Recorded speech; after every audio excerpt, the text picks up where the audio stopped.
Assalamu alaikum wa rahmatullahi wa barakatuh. Sister Sophia from Norway, welcome to Ask Huda. Assalamu alaikum, ya Sheikh. Alaikum assalam wa rahmatullahi wa barakatuh. I have a question, please. It's a case, actually.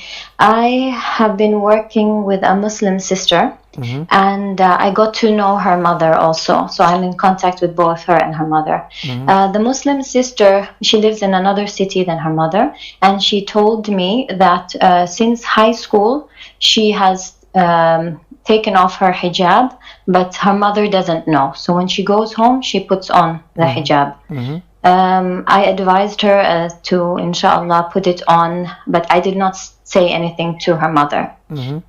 She left my city, and now she's in another city, also away from her mother.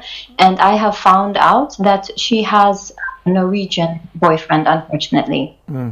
And unfortunately, like with the culture, European culture, they are not very modest if you're in a relationship.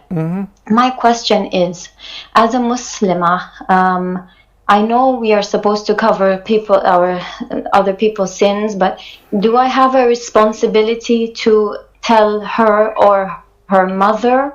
Because if my daughter was doing this, I would like to know. So I don't know what is the correct thing to do. I think, Sophia, you just answered your own question.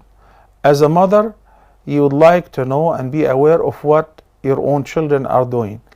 I'd like to add that when the mother finds out, it will not change the fact that she has a boyfriend or she is in an illicit relationship.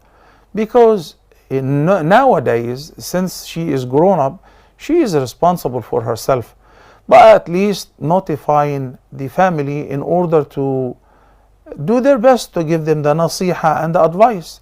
I'm sure when you give the advice is different than when I give the advice, is different than when the parents or the mom gives the advice. So you did answer yourself correctly.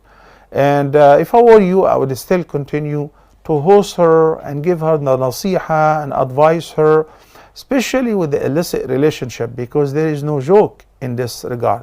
This is a haram relationship, and may Allah subhanahu wa ta'ala guide our sister and make her recognize that she is born a believer and she should be dutiful to the Almighty Allah, and may Allah make Ramadan a turning point in her life.